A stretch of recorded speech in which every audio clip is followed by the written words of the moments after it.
Could the Menendez brothers get released? A district attorney recommends resentencing. The tale of Lyle and Erik Menendez is one etched into the annals of true crime infamy, a story of privilege, parricide, and punishment that has captivated millions for over 3 decades. Convicted in 1996 for the violent execution-style murders of their parents, the brothers were sentenced to life without the possibility of parole. Their case became synonymous with tabloid sensationalism and courtroom spectacle, cementing their place in cultural history. But today, in the midst of renewed discussions within the justice system, their story is on the verge of a dramatic twist. Fueled by the popularity of the Netflix series, Monsters, the Lyle and Erik Menendez story, and the discovery of new evidence, the Los Angeles County District Attorney has recommended resentencing the brothers to life in prison with the possibility of parole. Could this shocking development lead to release for 2 of the most polarizing figures in the history of American crime? And what does this case say about how society views justice, abuse, and cycles of trauma? Let's dive into this controversial and complex case that continues to haunt and fascinate. It was a cool August night in 1989 when gunfire erupted inside the luxurious Beverly Hills mansion of Jose and Kitty Menendez. The bodies of the affluent couple were found riddled with bullets, their lives violently and inexplicably ended. The community was horrified. Who could commit such a brazen act in one of the country's wealthiest and most exclusive neighborhoods? Initially, suspicion swirled around a mob connection tied to Jose's business dealings. But soon, the truth emerged. The killers were not strangers, but the couple's own sons, Lyle and Erik. Beneath the polished veneer of their privilege-laden lives lay a story so grim that the nation couldn't look away. The Menendez brothers' trial marked the beginning of America's growing obsession with courtroom drama. It unfolded on television screens across the country, with millions tuning in daily. What prosecutors framed as cold-blooded, premeditated murder driven by greed was met with a defense that shocked the court. Lyle and Erik claimed they killed their parents out of fear, an eruption of long-suppressed terror from years of unspeakable sexual, physical, and emotional abuse inflicted by Jose Menendez, their controlling and tyrannical father. Kitty, their mother, was portrayed as complicit, neglectful, and equally abusive. The emotional testimonies delivered by the brothers painted a harrowing picture of fear and survival. However, the media and much of the public dismissed these allegations as a desperate attempt to justify heinous crimes. In 1996, after 2 grueling trials, Lyle and Erik were sentenced to life without parole. Justice had been swift and unforgiving, or so it seemed. Fast forward to today, and those abuse allegations are being revisited with fresh eyes. During the original trial, many dismissed the claims of abuse, viewing the brothers as wealthy opportunists who fabricated their graphic testimonies to escape punishment. But as societal understanding of abuse and trauma has evolved, so has the lens through which we view their case. In recent years, new pieces of evidence have emerged. Testimonies that appear to corroborate the brothers' allegations have surfaced, lending credibility to the claims that they were not just killers, but also victims trapped in an unbearable cycle of violence.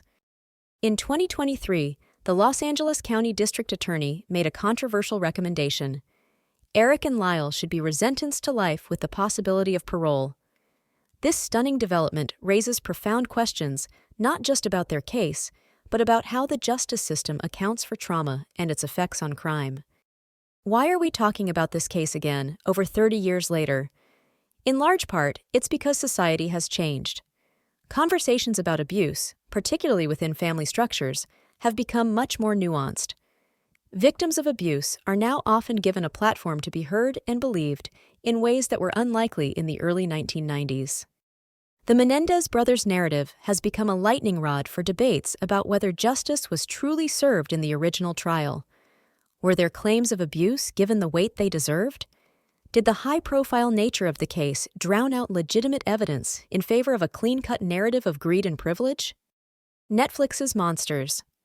The Lyle and Erik Menendez story has played a pivotal role in reigniting public fascination with the case.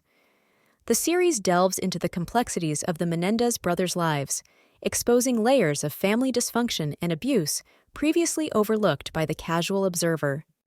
True crime enthusiasts have dissected the trials, the evidence, and the motives in detail, often arriving at different conclusions about who these brothers really are: abused sons or manipulative killers? The show's popularity highlights how hungry audiences are for deeper explorations of the blurred lines between victimhood and criminality. The Los Angeles County District Attorney's recommendation to revise the brothers' sentencing is arguably the most significant development in this case since their conviction. But why now? The DA's office cited not only the abuse allegations, but also evolving case law that reassesses sentences in light of mitigating factors like trauma. If resentencing moves forward, it opens the door for parole hearings, raising the possibility of the brothers' release. This decision, however, is not without controversy. Critics argue that granting parole to such high-profile killers sets a problematic precedent, while others contend it's a necessary step toward proportional justice. This case has always divided public opinion, and the prospect of resentencing is no different. Supporters of the Menendez brothers often highlight the importance of addressing cycles of abuse and trauma, framing the brothers as victims who made a horrific but understandable choice. Opponents push back, asserting that no amount of abuse justifies the cold, calculated manner of the murders. For these critics, the act of shooting their parents multiple times in a premeditated fashion eclipses their past victimization. For over 30 years, Lyle and Erik Menendez have lived their adulthood behind bars. Reports of their behavior in prison suggest remorse and rehabilitation. Both have pursued education and taken active roles in mentoring other inmates. Their lives in confinement raise another question: can convicted murderers truly change? Supporters argue their actions in prison demonstrate that they are no longer the same individuals who committed those horrific crimes in 1989. If given the chance, could they re-enter society as rehabilitated men? This case is about far more than the Menendez brothers. It serves as a litmus test for how the justice system evolves with shifting cultural values. What does justice look like for victims of abuse who turn into perpetrators? And how do we reconcile accountability with empathy? At its core, this story forces us to grapple with uncomfortable truths about family, power, and the long-lasting scars of trauma. As the Menendez brothers await the possibility of new legal proceedings, their story remains a haunting reminder of how complex justice can be.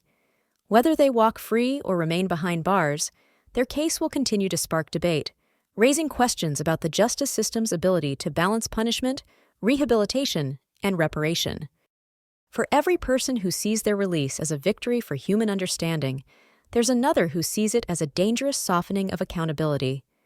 The Menendez brothers' story asks us to consider: can the truth ever be neatly defined, and how far should society go to consider the context behind a crime? Whatever the outcome, one thing is clear: this case is far from over, and its legacy will resonate for generations to come.